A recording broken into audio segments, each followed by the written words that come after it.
Ռուսաստանի կողմից Ուկրաինայում լայնամասշտաբ պատերազմի սկսվելուց անցել է 4 տարի։ 2022 թվականի փետրվարի 24-ին Պուտինը դիմեց Ռուսաստանի բնակչությանը եւ տեղեկացրեց, որ սկսում է հատուկ ռազմական գործողություն Ուկրաինայի Դոնբասի տարածաշրջանում։ Մինչ այդ փետրվարի 21-ին նա ճանաչել էր օկուպացված Դոնեցկի եւ Լուգանսկի այսպես կոչված անկախությունը։ Այս դիմակայությունը գնահատվում է Եվրոպայում երկրորդ համաշխարհային պատերազմից հետո որպես ամենախոշոր զինված հակամարտությունը։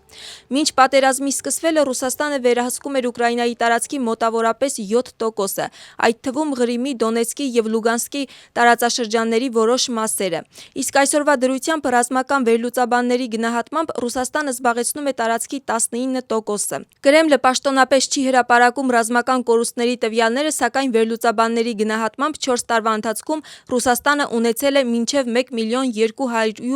զոհված եւ վիրավոր։ Նույն ժամանակահատվածում ուկրաինական կողմում կա 500,000-ից մինչև 600,000 զոհված եւ վիրավոր։ ՄԱԿ-ի տվյալներով նրանցից ավելի քան 15,000-ը խաղաղ բնակիչներ են։ Միլիոնավոր մարդիկ դարձել են հարկադիր տեղահանված։ Ներկայումս ԱՄՆ-ի միջնորդությամբ ընթանում են խաղաղ բանակցություններ, սակայն տարածքների եւ Ուկրաինայի անվտանգության երաշխիքների հարցերում կողմերը դեռևս կրկին համաձայնության չեն կարողանում գալ։ Եվրամիության արտաքին քաղաքական գերատեսչության ղեկավար Կայա Կալասը հայտարարել է, որ Ռուսաստանը չի կատարում տասնյակ միջազգային համաձայնագրերով ստանձնած պարտավորությունները։ Կալասի խոսքով նա հաշվել է առնվազն 30 այնպիսի համաձայնագիր, որը Ռուսաստանը խախտել է։ Եվրամիության բարձրագույն ներկայացուցիչը օրինակ է բերել Վրաստանին եւ Մոլդովային։ Եվրամիության արտաքին գործերի նախարարները չեն կարողացել համաձայնության հասնել Ռուսաստանի դեմ պատժամիջոցների 20-րդ փաթեթի սահմանման շուրջ։ Այս մասին հայտարարել է Եվրամիության արտաքին քաղաքական գերատեսչության ղեկավար Կայա Կալասը նախարարական հանդիպումից հետո կայացած մամուլի ասուլիսում։ Ինչպես հայտնի է, պատժամիջոցների փաթեթը Հունգարիան է արգելափակում։ Դրուժբա նավթատար խնդրի մասին խոսելիս Կալասը հայտարարել է, որ ստեղծված իրավիճակում մեղավորը Ռուսաստանն է։ Վրաստանի արտգործնախարարի այցը Ժնև շարունակվում է։ Մարդու իրավունքները եւ այս տեսանկյունից Վրաստանի կառավարության քաղաքականությունը սրանք այն հիմնական հարցերն են, որոնց շուրջ Մակա Պոջորիշվիլին երկկողմ հանդիպումների ընթացքում խոսում է ՄԱԿ-ի իրավունքների խորհրդի 61-րդ նստաշրջանի շրջանակներում։ Այսօր նախարարը կհանդիպի խորհրդի նախագահին եւ ՄԱԿ-ի փախստականների հարցերով բարձրագույն հանձնակատարին։ Քննարկման թեման օկուպացված տարածքներում մարդու իրավունքների առումով առկա ծանր իրավիճակն է։ Պոջորիշվիլին Ժնև այցի շրջանակներում արդեն հանդիպումներ է ունեցել ՄԱԿ-ի մարդու իրավունքների բարձրագույն հանձնակատարի եւ Եվրոպայի խորհրդի գլխավոր քարտուղարի հետ։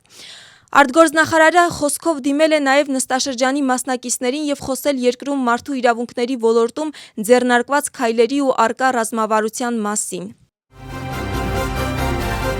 Վրաստանի կանանց պարասուսերամարտի ազգային հավաքականը 2026 թվականի առաջին մրցաշարից հայրենիք է վերադարձել 3 մեդալով։ Պիզայում անցկացված աշխարհի գավաթի խաղարկությունում սուսերամարտի թիմային մրցաձևում Վրաստանի հավաքականը դարձել է ոսկե մեդալակիր։ Մեր թիմը 30-19 հաշվով հաղթել է Թայլանդի հավաքականին եւ նվաճել չեմպիոնի տիտղոսը։ Անհատական մրցումներում Նինա Թիբիլաշվիլին դարձել է մրցաշարի փոխչեմպիոն, իսկ Վանցա Զադիշվիլին նվաճել է բրոնզե մեդալ։ Աշխատանքային ներգաղթյալներին եւ ինքնազբաղված օտարերկրացիներին աշխատանքի իրավունք տրամադրելու մասին կառավարության որոշումը գնահատման թեմա է քաղաքական սպեկտրում։ Իշխող թիմը դրական է գնահատում կառավարության որոշումը եւ գտնում է, որ այն ոլորտներում, որտեղ հնարավոր է Վրաստանի քաղաքացիների զբաղվածությունը, միգրանտներին չպետք է տրվի առաջնահերթություն։ Այս որոշումը համարում են ուշացած Գախարիայի կուսակցությունում։ Իսկ ազգային շարժման մեջ ներքին միգրացիայի քաղաքականության մասին վրացական երազանքի կողմից խոսելը գնահատում են որպես ֆարս։ Հիշեցնենք, որ մարտի 1-ից մշտական բնակության թույլտվություն չունեցող օտարերկրացիները այլևս չեն կարողանա զբաղվել ուղևորների փոխադրմամբ, առաքիչային ծառայություններով եւ գիդի գործունեությամբ։